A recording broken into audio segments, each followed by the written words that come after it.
Hi. So some big news coming in from the World Championship of Legends that's going on in UK, and once again it's for a very controversial reason because Indian legends who had reached the semi-final as the fourth team, they were slated to play Pakistan legends who were the number one team in the semi-final.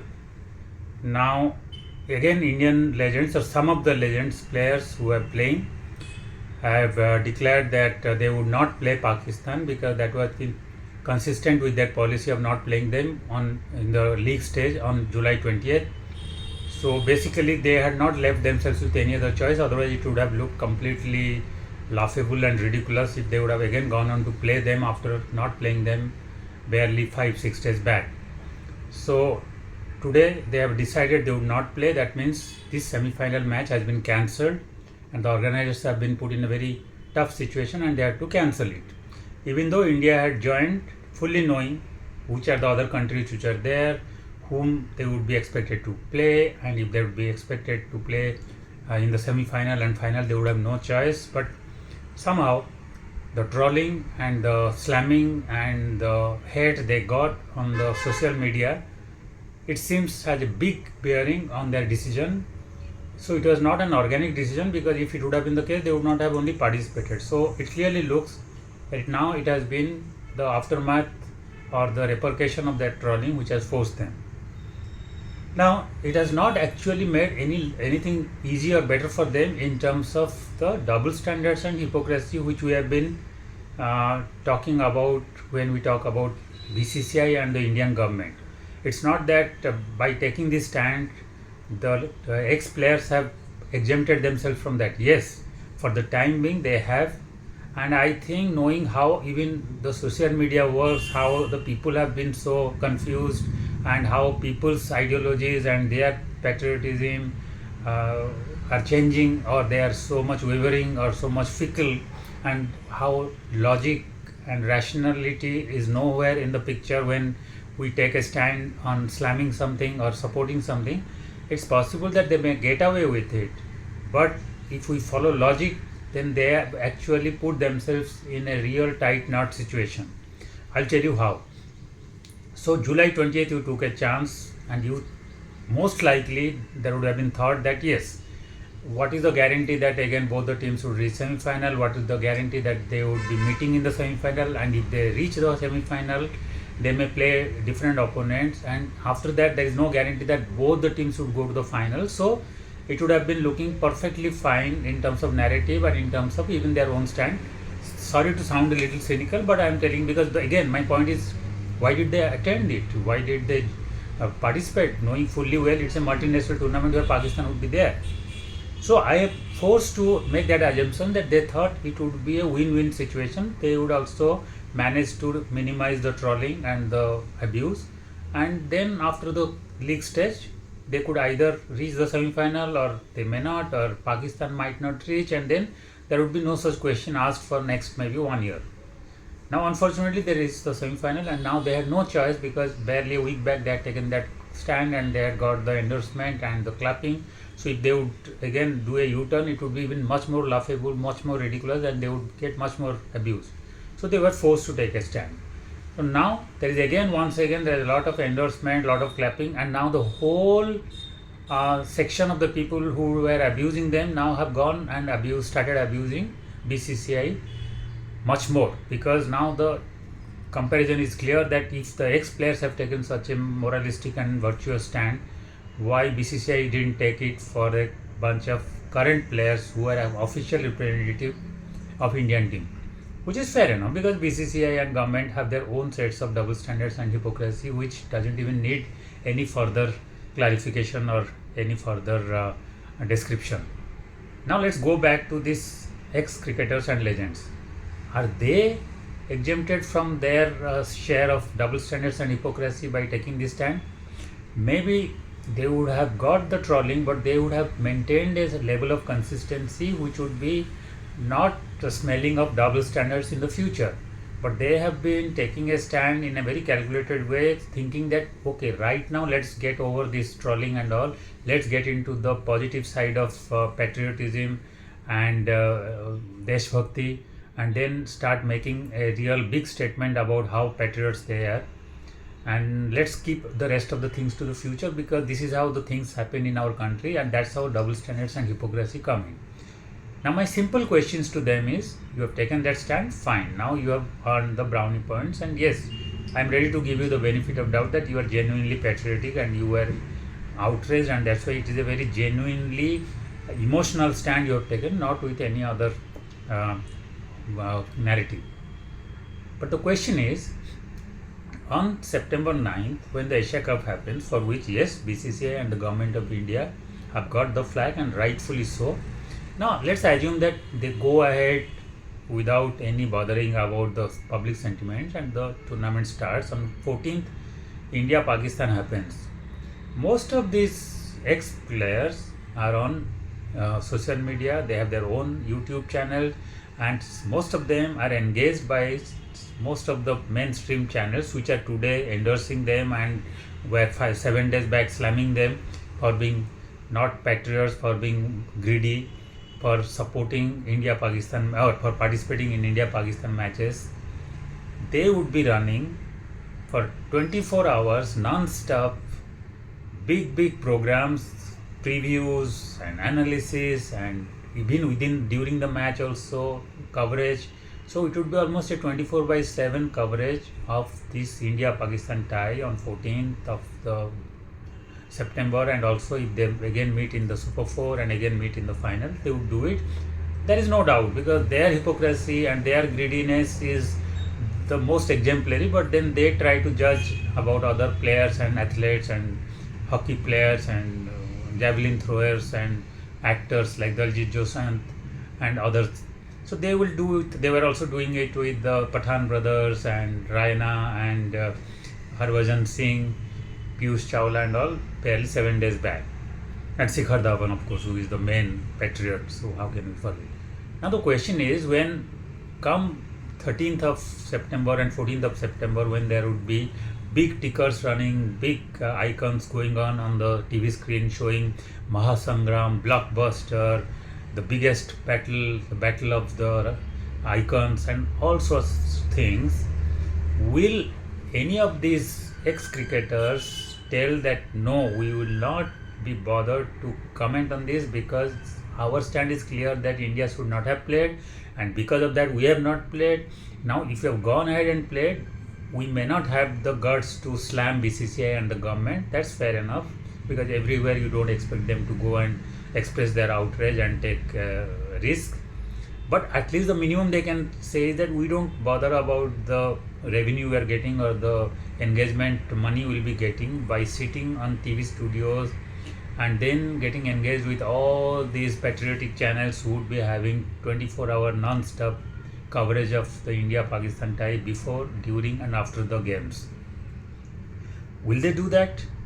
And if they do that, will they also then go and on their own YouTube channel do preview, team selection, who are the important players from Pakistan, who are from India, how this match will happen, what would be the matchups and all? Will they do that? And after the match, will they do an analysis, because they know there will be maximum TRPs and eyeballs? So will they do that for their engagement purpose? It would be interesting to note. And if they do, then where does that leave? Where does that leave their stand on that India should not have played? If you don't endorse these contacts and games, then you should not comment about this, you should not analyze it. Now let's keep that also on a technical ground. Let's pause for a moment.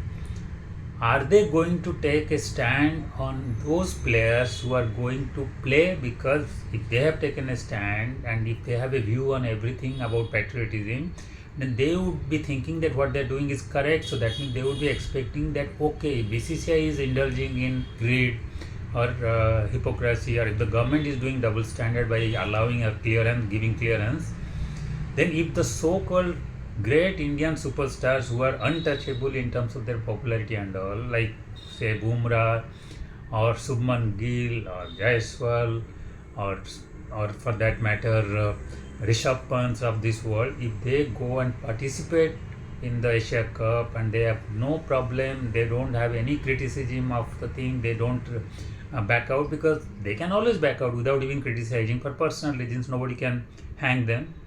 But if they don't do that and they go and participate and shake hands with the Pakistani players, will these ex-cricketers on their YouTube channel or even on those news channels come and say at least one word saying that this was not expected, this is not a thing we endorse because we have taken a stand, they should not do? I doubt. Now let's go a little further. If tomorrow there will be an ICC tournament where India plays Pakistan in ODIs, then Virat Kohli's, Rohit Sharma's of this world will be back. Will these players take any kind of a stand and slamming those players that why they should need to play at this stage of their life when they have achieved everything, but then why should they get indulged in any sporting contact in Pakistan, and why are not they coming out taking? Because on their, if not on the news channels, on their YouTube channels, every other day they judge every international player, because that kind of slamming helps to arouse the jingoism and get them more engagement, and it's very safe. So you can slam Steve Smith, you can slam Ben Stokes, you can slam Crawley, you can slam Babar Azam, everybody, because that helps, because that's how the new norm, that everywhere you are supposed to take a stand, either you are with us or you are against us. And if these people take against the foreigners, then it becomes much easier and safer.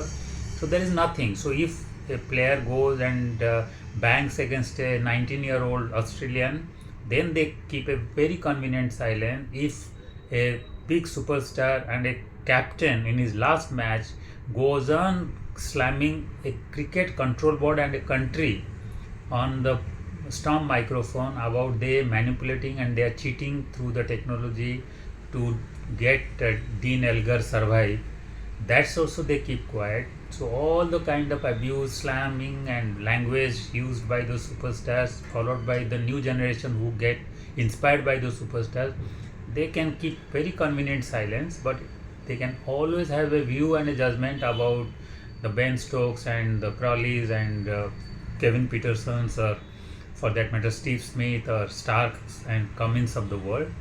But they do that. So are they going to then take a stand at least on this matter, which is so close to their heart and so much they are patriots?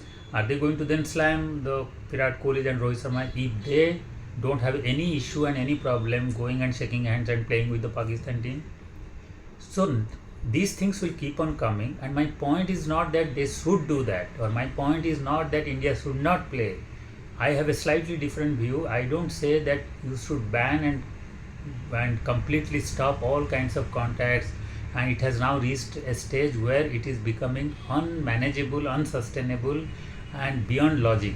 My only point is that the problem not lies with whether somebody is playing and somebody is not playing. The problem lies with you taking a stand of banning and boycotting in a contest which has nothing to do with your strategic security or country's love or love for your country or patriotism.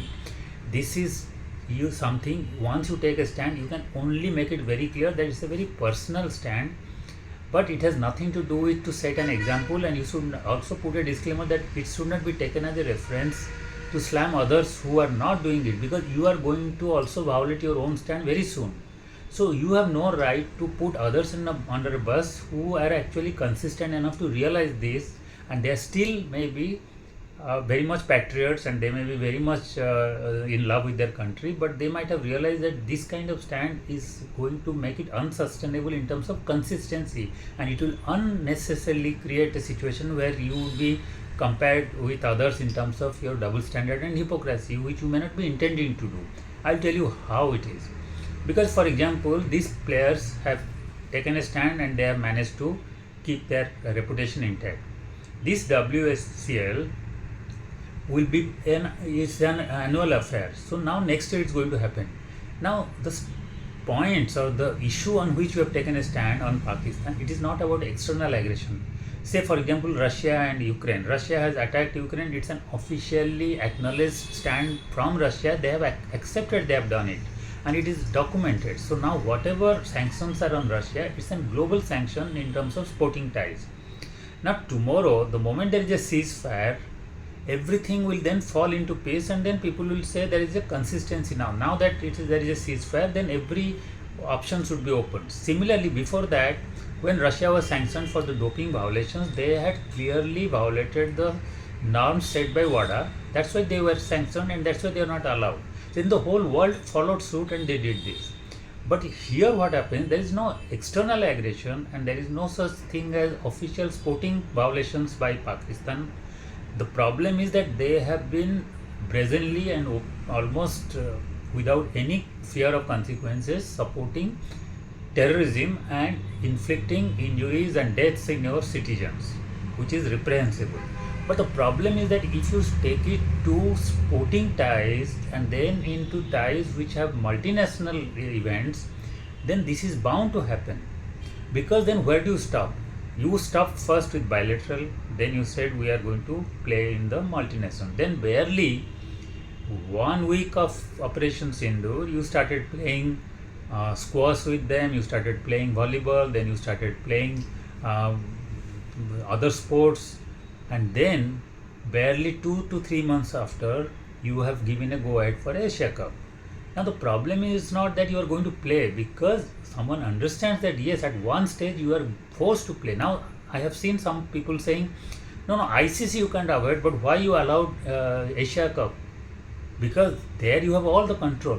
But that is not how rationality and logic happens, because you cannot say ICC. The moment you say ICC is allowed, then ACC should also be allowed, because it's a statutory body for sports in Asia and you are member, you are signatory to its constitution and the norms and the protocols.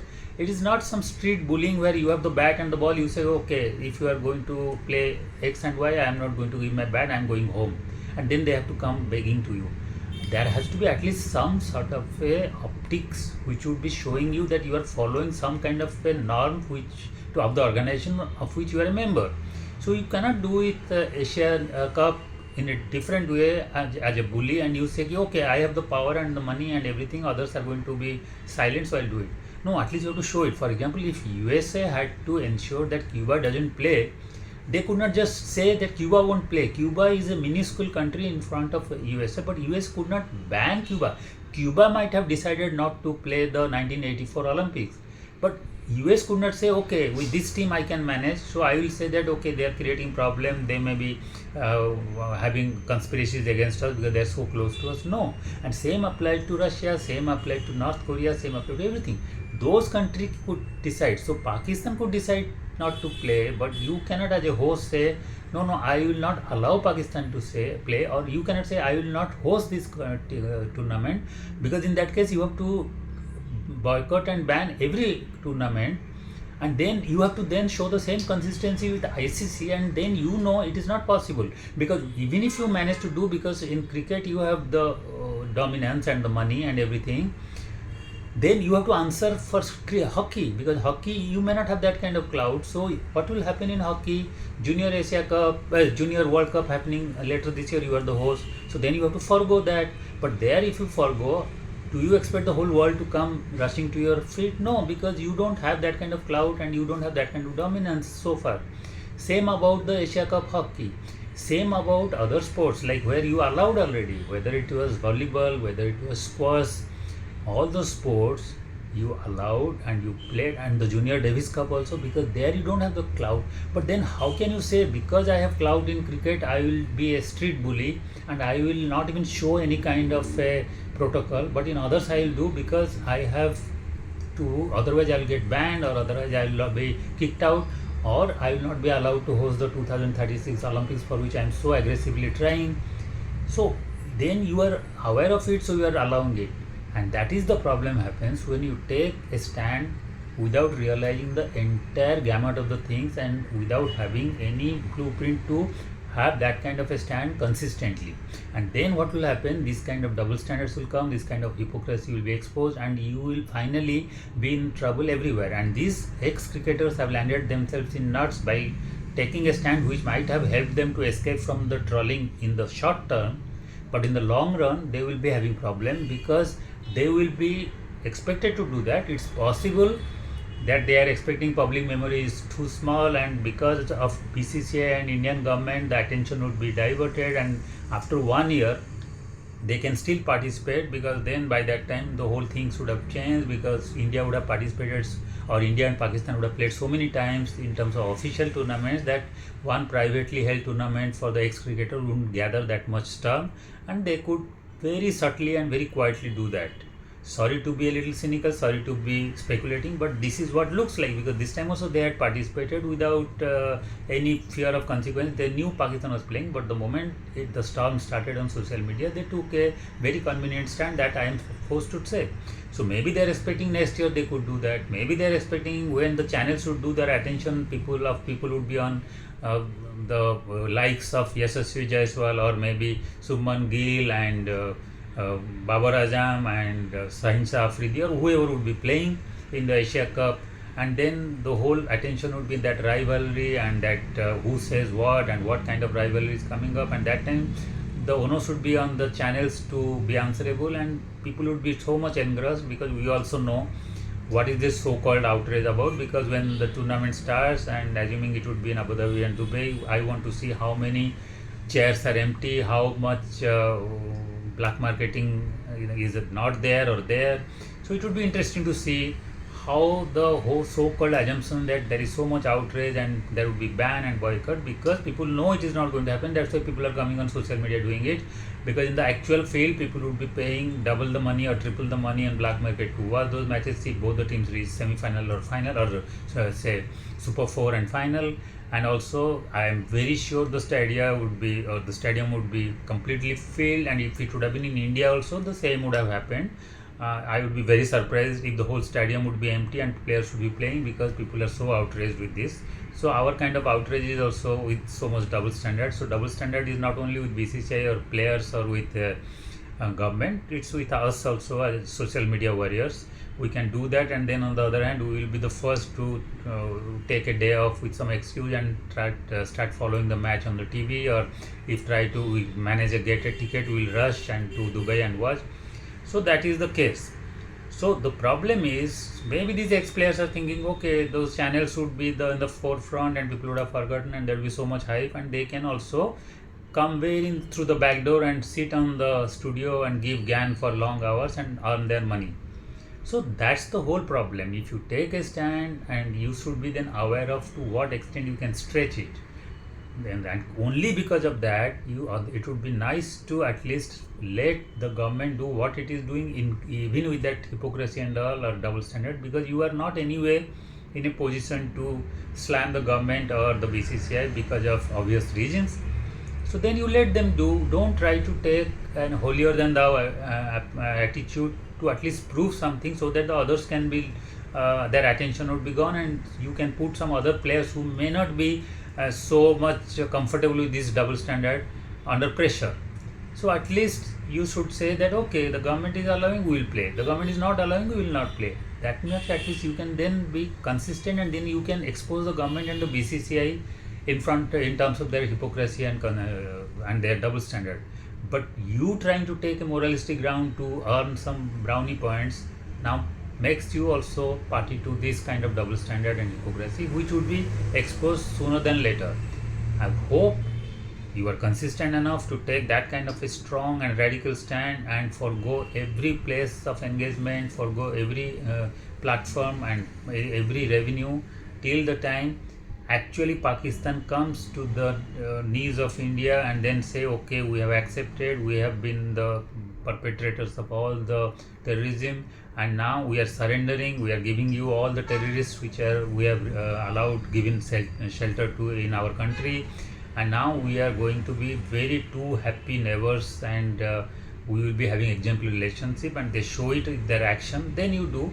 Hopefully it will take sooner than later. Hopefully it will be by next year or 10 years or 50 years or 100 years. But if that is the case, you should have consistency, because personally I don't see anything changing in next 1 year or Pakistan becoming a saint in 5 years time also. So if you take that stand, then you have to have that consistently. That means you have to forgo those tournaments.